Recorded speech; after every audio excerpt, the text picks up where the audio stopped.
यह कहानी गांव के एक गरीब सीधे-साधे खूबसूरत लड़के की जिसके पास परिवार में उसके माँ-बाप, भाई-बहन सभी थे। परंतु दुःख की बात यह थी कि उसके माँ-बाप बहुत गरीब थे, इतना गरीब कि बड़ी मुश्किल से उनका गुजारा हो पाता था। वह लड़का पढ़ने में काफ़ी तेज और समझदार था। एक दिन की बात है, खेल-खेल में गाँव की खूबसूरत लड़की से प्यार हो गया। वह लड़की काफ़ी अमीर घर की इकलौती बेटी थी। वह उस लड़की से इतना प्यार करने लगा कि उसे देखे बिना उसका जीना मुश्किल हो गया। उस लड़के ने लड़की को मन ही मन में अपना बनाने का सोच लिया। वह लड़का कई बार अपने प्यार का इज़हार करने की कोशिश करता मगर कर नहीं पाया। कई बार प्रेम पत्र लिखा लेकिन वह उसे दे नहीं पाया क्योंकि उस लड़की के नज़दीक जाते ही उसका दिल ज़ोर-ज़ोर से धड़कने लगता और वह घबरा कर अपना इरादा बदल देता। शायद उसके मन में एक डर था कि कहीं वह इनकार न कर दे या उससे नाराज़ ना हो जाए। वह किसी भी कीमत पर उसे खोना नहीं चाहता था। देखते-देखते 3 साल बीत गए मगर वे अपने प्यार का इज़हार ना कर सके। बस जहाँ रहते वहाँ एक दूसरे को देखने के बहाने ढूँढते रहते। वह लड़का गरीब था और लड़की अमीर थी। शायद यही सोचकर उसके अपने प्यार का इज़हार करने की कभी हिम्मत नहीं हुई मगर उसका प्यार बिल्कुल सच्चा और पवित्र था। उसने कभी भी उस लड़की के बारे में गलत नहीं सोचा और ना ही उसे कभी गलत नियत से छूने की कोशिश की। हाँ, कभी-कभार वे हँसी-मज़ाक कर लिया करते थे, परंतु उन्होंने कभी भी एक-दूसरे से अपने प्यार का खुलकर इज़हार नहीं किया था।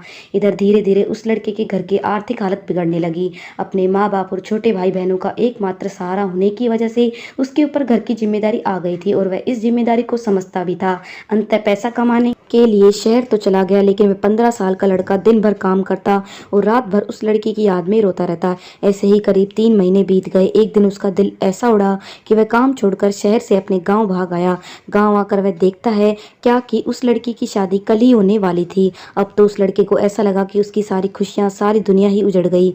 लेकिन वह क्या करे, एक तरफ प्यार था और एक भाई और एक बेटे का फर्ज था और दूसरी बात की उसने तो कभी उससे अपने प्यार का इजहार भी तो नहीं किया था, इसलिए वह उस लड़की को भी दोष नहीं दे सकता था। इसके अतिरिक्त उसके पास और भी कई सारी मजबूरियां थी, जैसे वह आर्थिक रूप से इतना सक्षम भी नहीं था कि उस लड़की को जीवन की सारी खुशियां दे सके। दूसरी तरफ वह अपने गरीब परिवार का आखिरी सहारा था। आखिरकार उसने फैसला कर लिया कि उसे अपने बूढ़े माँ बाप और छोटे भाई बहनों की खुशी के लिए अपने प्यार की कुर्बानी देनी पड़ेगी। अगले दिन उसने किसी से कुछ नहीं कहा और चुपचाप शहर चला गया। उसने उस लड़की को लाख भुलाने की कोशिश की मगर कभी भी उसे भुला नहीं पाया। आज उस घटना के 17 साल हो गए हैं। उस लड़के की शादी भी हो गई है, बच्चे भी हो गए हैं और वो अपनी जिंदगी में खुश भी है, लेकिन वह लड़का आज भी उस लड़की से उतना ही प्यार करता है जितना पहले करता था। आज भी वह लड़की रोज उसके सपनों में आती है और वह फूट फूट कर रोने लगता है। उसके मन में आज भी एक कसक है कि उसने अपने प्यार का इजहार क्यों नहीं किया।